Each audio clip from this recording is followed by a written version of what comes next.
제임스의 이야기는 한국의 한 놀이공원에서 시작됩니다. 어린 시절 그는 가족과 함께 즐거운 하루를 보내기 위해 놀이공원을 찾았습니다. 하지만 잠시의 방심이 큰 비극으로 이어졌습니다. 제임스는 부모님의 손을 놓치고 사람들 틈에서 길을 잃었습니다. 그 순간부터 제임스의 삶은 예상치 못한 방향으로 흘러갑니다. 그의 가족은 곧바로 제임스를 찾기 위해 필사적으로 노력했습니다. 하지만 그를 찾을 수는 없었습니다. 이는 가족에게 크나큰 상처로 남았습니다. 이 사건은 제임스의 가족에게 큰 상처를 남겼고 제임스는 보육기관을 거쳐 미국의 한 부부에게 입양되어 새로운 삶을 시작하게 됩니다. 제임스의 미국에서의 삶은 외롭고 힘든 시기로 가득 차 있었습니다. 새로운 가정에서의 적응은 그에게 많은 도전을 안겨주었고 학교 생활 역시 그를 시험에 들게 했습니다. 특히 인종적 다양성이 적은 지역에서 자라면서 제임스는 자신이 다른 아이들과 달라 보인다는 이유로 종종 따돌림과 차별을 경험했습니다. 어느 날 학교에서 몇몇 아이들이 그의 아시아적 외모를 이유로 놀리며 너희 나라로 돌아가라고 말하는 것을 들었을 때 제임스는 깊은 상처와 고립감을 느꼈습니다. 그런 순간들은 제임스에게 자신의 정체성에 대해 깊은 고민을 안겨주었고 때로는 자신이 입양된 사실에 대해 친부모를 원망하기도 했습니다. 자신이 왜 입양되었는지, 친부모가 왜 자신을 포기했는지에 대한 의문으로 마음 깊은 곳에서 큰 아픔을 안고 있었습니다. 그는 종종 친부모에 대해 원망의 감정을 느꼈습니다. 왜 그들은 자신을 찾으려고 더 노력하지 않았을까? 왜 자신을 버렸을까? 이러한 질문들은 제임스가 자라면서 계속해서 마음속에 쌓여만 갔고 이는 때로 그를 깊은 절망의 구렁텅이로 밀어넣기도 했습니다. 미국에서의 삶 속에서 제임스는 모든 것을 갖춘 듯 보였지만 그의 마음 한편에는 항상 미결된 과거와 자신의 뿌리에 대한 궁금증이 자리 잡고 있었습니다.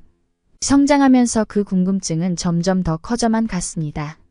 자신의 과거에 대해 알고 싶었지만 그는 어디서부터 시작해야 할지, 어떻게 가족을 찾아야 할지 몰랐습니다.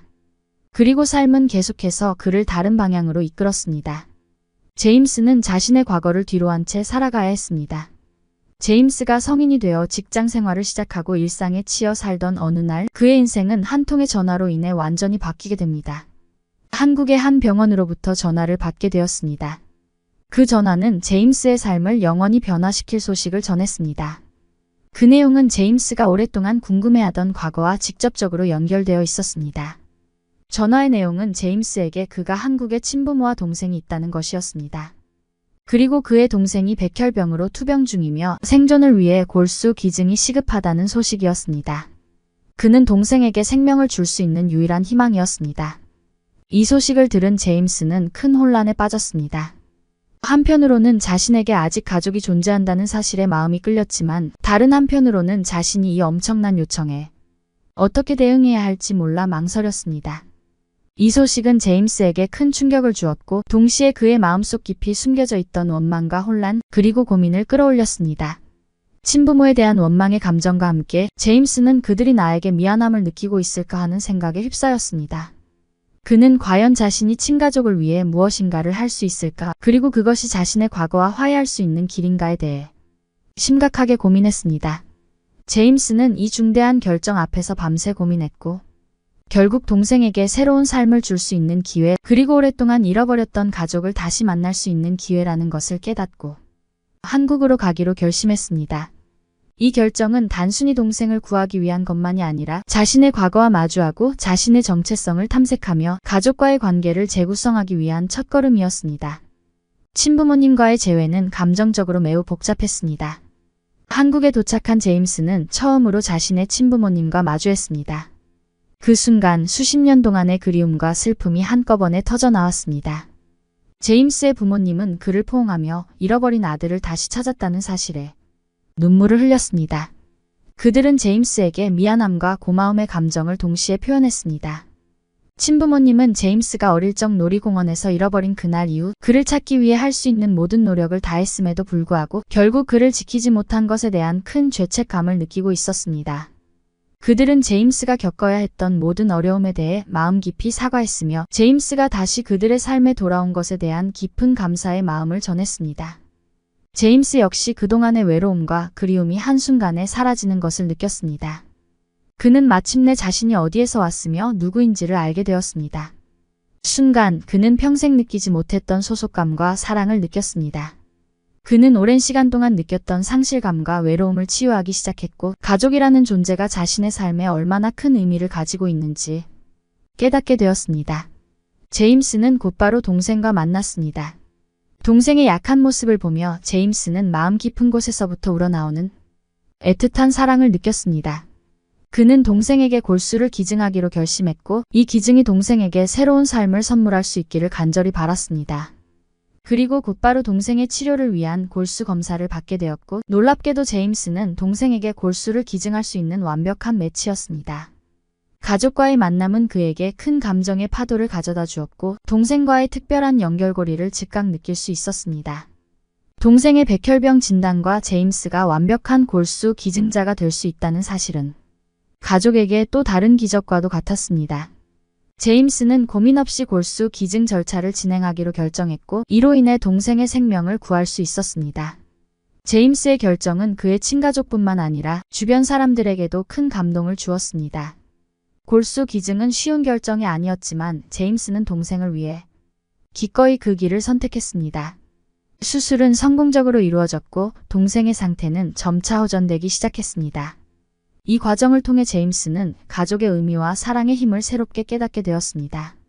제임스의 골수 기증 결정은 단순한 의료적 행위가 아니었습니다.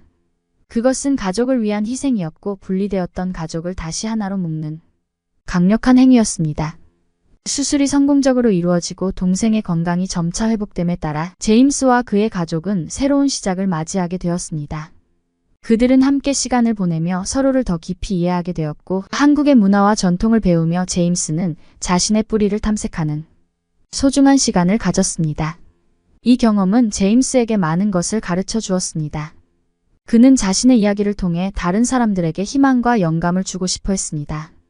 제임스와 그의 가족의 이야기는 많은 사람들에게 전해졌고 가족의 사랑과 희생 그리고 용서의 중요성을 일깨워 주었습니다.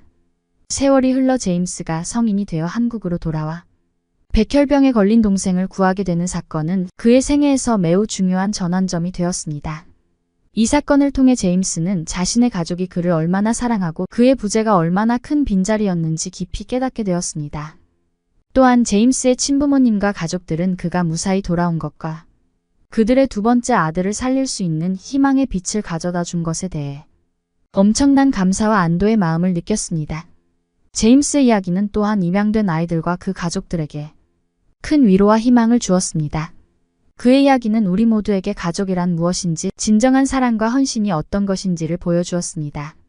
제임스와 그의 가족은 잃어버린 시간을 만회하고 삶에서 직면할 수 있는 어려움을 함께 극복해 나가며 새로운 시작을 할 수 있었습니다. 결국 제임스의 이야기는 우리에게 가족의 소중함, 사랑의 놀라운 힘, 그리고 인생에서 마주하는 어려움을 극복할 수 있는 용기와 희망을 전달합니다. 그의 이야기는 시간과 거리를 넘어서는 가족의 유대와 사랑이 얼마나 강력한지를 보여주며 세상에는 기적이 실제로 존재한다는 것을 상기시켜줍니다. 제임스와 그의 가족은 서로를 위해 모든 것을 기꺼이 희생할 준비가 되어 있는 진정한 가족의 모습을 보여주었고 그들의 이야기는 많은 사람들에게 영감을 주었습니다.